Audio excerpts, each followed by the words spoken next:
जी हाँ दोस्तों, आप लोगों ने बिल्कुल सही सुना है और सही देखा है। कोरोना पॉजिटिव को लेकर एक बहुत ही बड़ी खबर आ रही है। जो लोग कोरोना पॉजिटिव हैं उनके लिए क्या कुछ निर्देश जारी किया गया है, इसके बारे में बताएंगे। ये सिर्फ और सिर्फ पुलिस कर्मियों के लिए है। वहीं अगर दिल्ली के रहने वाले जो लोग हैं, जो ऑटो चालक हैं, उनके लिए एक बहुत ही बड़ी खबर है। तो दिल्ली में जितने भी ऑटो चालक हैं, जो ऑटो रिक्शा चलाते हैं, उनके लिए केजरीवाल ने क्या कुछ नियम के बारे में बताया है, इसके बारे में बताएंगे।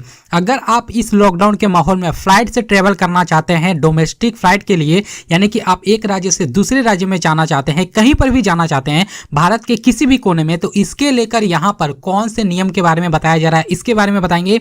साथ ही साथ ईपीएफओ के अनुसार से अब आप लोगों की सैलरी बहुत ही ज्यादा मिलने वाली है, इसके बारे में बताएंगे। अगर आपका आयुष्मान भारत कार्ड है तो आप सभी लोगों के लिए एक बहुत बड़ी खुशखबरी है, और अगर आयुष्मान भारत कार्ड नहीं है तो आप लोगों को जल्द से जल्द यहां पर बनाने की बातें यहां पर बताई जा रही है, इसके बारे में बताएंगे। और सोनिया गांधी के ऊपर यहां पर केस दर्ज किया गया है, इसकी जानकारी भी बताने वाले हैं। क्यों सोनिया गांधी, जो कांग्रेस पार्टी के अध्यक्ष सोनिया गांधी हैं, उनके ऊपर क्यों यहां पर केस दर्ज किया गया है, इसके बारे में बताएंगे। 1 जून से यहां पर जितनी भी ट्रेनें हैं, जो पैसेंजर ट्रेनें हैं, उनको यहां पर चलाया जा रहा है, इसके बारे में बताएंगे। तो ये सबसे महत्वपूर्ण खबर है जिसके बारे में आप लोगों को जानना बेहद ही जरूरी है। शुरू से लेकर आखिरी तक इस वीडियो को जरूर देखें, जिससे आप लोगों को सभी जानकारी सटीक मिल सके और सही जानकारी आप तक पहुंच सके। आगे बढ़ने से पहले चैनल को जरूर से सब्सक्राइब करें, जिससे आप लोगों को सारी लेटेस्ट अपडेट की जानकारी मिलती रहे। उसके लिए आप लोगों को बेल आइकन पे प्रेस करके, यानी कि घंटे को दबाकर नोटिफिकेशन को ऑन कर लें, जिससे कभी भी वीडियो की जानकारी मिले तो सबसे पहले आप तक उसकी जानकारी पहुंच सके। अब बात कर लेते हैं दोस्तों सबसे पहली खबर के बारे में। तो सबसे पहली जो खबर निकलकर सामने आ रही है, तो जैसा कि आप स्क्रीन पर देख ही सकते हैं कि कोरोना पॉजिटिव होने पर पुलिस वालों को 1 लाख नहीं, केवल 10,000 रुपए मिलेंगे। जी हाँ, दिल्ली सरकार यानी केजरीवाल ने इसकी घोषणा की है। जहां पर पहले लॉकडाउन के माहौल में जो भी कोरोना पॉजिटिव पुलिसकर्मी पाए जाते थे, उनको 1 लाख रुपए दिए जाते थे दिल्ली सरकार केजरीवाल जी की तरफ से। लेकिन अब केजरीवाल ने इस नियम को जो है बदल दिया है, जहां पर अब सिर्फ और सिर्फ 10,000 रुपए ही मिलेंगे। ये 10,000 रुपए क्यों मिलेंगे? क्योंकि केजरीवाल का कहना है कि जो भी पुलिसकर्मी है, उन जो पॉजिटिव पाए जा रहे हैं कोरोना वायरस से, उनका इलाज बिल्कुल ही मुफ्त में किया जा रहा है। और साथ ही साथ जब मुफ्त में किया ही जा रहा है तो उनको 1 लाख रुपए देने की आवश्यकता नहीं है, सिर्फ और सिर्फ 10,000 रुपए में ही उनका काम चल जाएगा। वहीं बात कर लेते हैं यहाँ पर किसके अलावा, तो जहां पर जो पुलिसकर्मी हो, जितने भी पुलिसकर्मी हैं, चाहे वो किसी भी स्टैंडर्ड के हों, अगर उनकी इस कोरोना पॉजिटिव के कारण उनकी मौत हो जाती है तो पहले जो 7 लाख रुपए दिए जाते थे उनके परिवार को, अब जो है 10 लाख रुपए दिए जाएंगे, यानी कि 3 लाख रुपए यहाँ पर बढ़ा दी गई है। तो ये एक सबसे अच्छी और सबसे बड़ी खबर है। बात करते हैं अगली सबसे बड़ी खबर के बारे में। तो दिल्ली के ऑटो वाले होने लगे हैं अब केजरीवाल से नाराज। न 5,000 रुपए मिल रहे हैं और ना ही एक ऐसी नियम के बारे में बता दिया गया है जहां पर ऑटो चालक बहुत ही ज्यादा परेशान है। जी हां, जैसे कि आप स्क्रीन पर देख ही सकते हैं कि केजरीवाल ने यहां पर यह घोषणा की है, एक नया नियम बना दिया गया है दिल्ली में ऑटो चलाने वाले लोगों के लिए। जो भी ऑटो चलाते हैं 3 व्हीलर, उनको अब 5,000 रुपए फिलहाल यहां पर नहीं मिली है। अगर इस महीने की बात करें, पिछले महीने तो दिए गए थे केजरीवाल जी की तरफ से, लेकिन अब जो खबर आ रही है कि ना ही 5,000 रुपए मिल रहे हैं। और जो नियम यहां पर केजरीवाल जी की तरफ से बनाया गया है, नियम यह है कि जो भी 3 व्हीलर यानी कि ऑटो चालक जो भी हैं, वो एक पैसेंजर से अधिक पैसेंजर को यहां पर कहीं पर भी नहीं ले जा सकते हैं।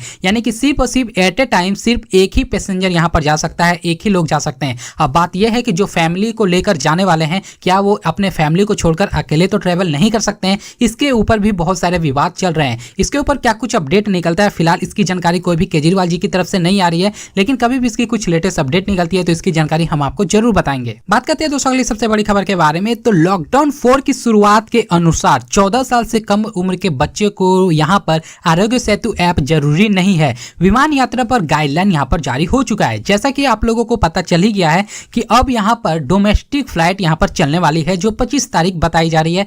इसी दौरान यहां पर एक नियम बताया गया है कि जो भी यहां पर लोग ट्रेवल करने चाह रहे हैं लॉकडाउन के इस माहौल में, उनको आरोग्य सेतु ऐप होना जरूरी है अगर वो फ्लाइट से ट्रेवल करना चाहते हैं।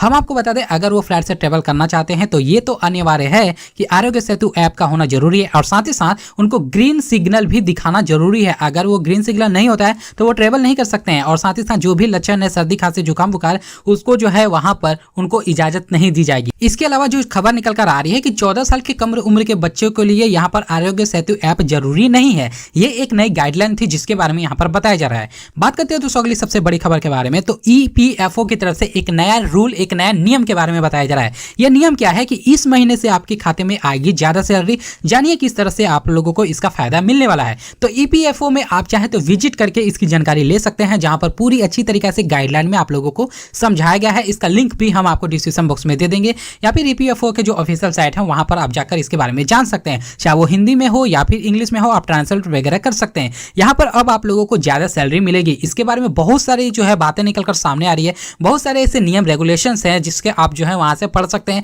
फिलहाल यहाँ पर जो जानकारी मिल रही है कि अब जो है कुछ ज्यादा सैलरी मिलेगी। तो ये लॉकडाउन के माहौल में कोरोना वायरस से लड़ने के लिए इस तरह की जो है नियम और जो यहाँ पर जो ज्यादा सैलरी है इसके बारे में सरकार ने एक नया कदम उठाया है। बात करते हैं तो अगली सबसे बड़ी खबर के बारे में, तो आयुष्मान भारत के तहत हो रहा है कोरोना का मुफ्त इलाज। अब तक हुए हैं 5000 टेस्ट और ट्रीटमेंट। जी हाँ, आयुष्मान भारत का कार्ड अगर आप लोगों के पास है तो आप लोगों को कोई भी चिंता करने की जरूरत नहीं है, क्योंकि सभी लोगों को पता है कि जिनके पास आयुष्मान भारत का कार्ड जो प्रधानमंत्री नरेंद्र मोदी जी के नेतृत्व में बनाए जा रहे थे, जहां पर 5 लाख तक का ट्रीटमेंट बिल्कुल ही मुफ्त में दिया जा रहा था। यही जो है इसका फायदा बहुत सारे लोग उठा रहे हैं। जो भी 1 करोड़ जितने भी आयुष्मान भारत के कार्ड बन चुके हैं, सभी लोगों का फायदा यह है कि कोरोना के जितने भी सारे टेस्ट वगैरह हो रहे हैं, जो भी ट्रीटमेंट वगैरह हो रही है, सभी आयुष्मान भारत के कार्ड की वजह से यहाँ पर उनका इलाज हो पा रहा है। ये संभव हो चुका है। अब तक हम आपको बता दें कि 50,000 टेस्ट यहाँ पर हो चुके हैं, और साथ ही साथ ट्रीटमेंट की बात करें तो 2000 से अधिक लोगों के यहाँ पर ट्रीटमेंट भी हो चुका है, जिसकी सर्वे की जानकारी यहाँ पर बताई जा रही है। तकरीबन अगर पूरे देश की बात करें तो पूरे देश में यहाँ पर 1500 से अधिक ऐसे अस्पताल हैं जहां पर आयुष्मान भारत के कार्ड की वजह से यहाँ पर उनका ट्रीटमेंट जो है संभव हो पा रहा है। तो ये एक बहुत ही अच्छी खबर है। बात करते हैं दोस्तों अगली सबसे बड़ी खबर के बारे में, 2.5 घंटे में 4 लाख ने कराई है टिकट बुकिंग। जी हाँ, 1 जून से शुरू हो जाएगी पैसेंजर ट्रेन की टिकट का बुकिंग। हम आपको बताते हैं कि यहाँ पर सिर्फ और सिर्फ 2.5 घंटे की बात करें, जहां पर IRCTC यहाँ पर जो भी लोग यहाँ पर टिकट बुकिंग कर रहे हैं, तो 2.5 घंटे में ही 4 लाख की टिकट बुकिंग हो चुकी, जो कि कोटा यहाँ पर पूरा हो चुका। अब यहाँ पर बात निकल कर आ रही है, यहाँ पर पीयूष गोयल ने, जो रेल मंत्री है, उन्होंने जानकारी दी है कि 1 जून से यहाँ पर पैसेंजर की ट्रेनें भी चलने वाली है, यानी कि आप सेकंड स्लीपर क्लास में आसानी से टिकट बुकिंग कर पाएंगे 1 जून से, जिसकी जानकारी यहाँ पर बताई जा रही है। हम आपको बता दें यहाँ पर एक कोटा रखा गया है कि जो सीट अगर यहाँ पर बुकिंग हो जाती है उसके बाद से आप यहाँ पर टिकट को बुकिंग नहीं करा सकते हैं। और एक और जानकारी यह है कि आप लोगों को यहाँ पर जो वेटिंग है वो नहीं आएगी। अगर कंफर्म है तभी आप लोगों को सीट मिलेगी, नहीं है तो यहाँ पर वेटिंग फिलहाल नहीं आएगी इस लॉकडाउन के माहौल में, क्योंकि यहाँ पर रेलवे सरकार की बात करें तो सोशल डिस्टेंसिंग का भी पालन करना बहुत ही ज्यादा महत्वपूर्ण है। और 2-3 दिन के बाद अब आप लोगों को यहाँ पर पैसेंजर के भी टिकट को जो यहाँ पर आसानी से बुकिंग कर पाएंगे, जिसकी जानकारी यहाँ पर बताई जा रही है।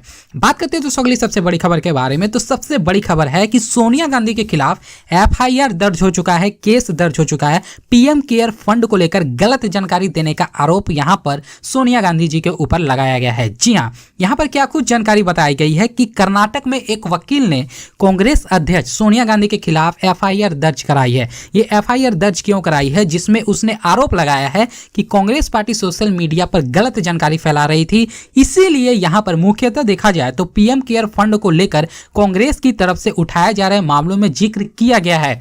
यानी कि यहाँ पर PM केयर फंड है जहां पर बहुत सारे पैसे रहते हैं। तो यहाँ पर सोनिया गांधी को यहाँ पर जो केस दर्ज कराया गया है कि उन्होंने गलत डेटा को यहाँ पर पब्लिक में लेकर यहाँ पर सामने आई थी, जिसके ऊपर यहाँ पर गलत जानकारी देने के अनुसार से इनके ऊपर केस दर्ज किया है। और जैसे कि आप यहाँ पर फुटेज में भी देख सकते हैं, यहाँ पर पिक्चर यहाँ पर दिखाई गई है कि किस तरह से यहाँ पर आंकड़े की बातें बताई जा रही है, जो पूरी तरीके से गलत यहाँ पर बताया जा रहा है। फिलहाल दोस्तों ये सबसे महत्वपूर्ण खबर थी जिसके बारे में आप लोगों को जानना बेहद ही जरूरी था। इसी तरह की जानकारी के लिए आप हमारे साथ जुड़े रहें, चैनल को सब्सक्राइब करें और साथ ही साथ बेल घंटे को दबाएं, जैसे आप लोगों को इसी तरह से लेटेस्ट बड़ी खबरें और सच्ची खबर के बारे में आप लोगों तक सही जानकारी मिल सके। तब तक के लिए धन्यवाद।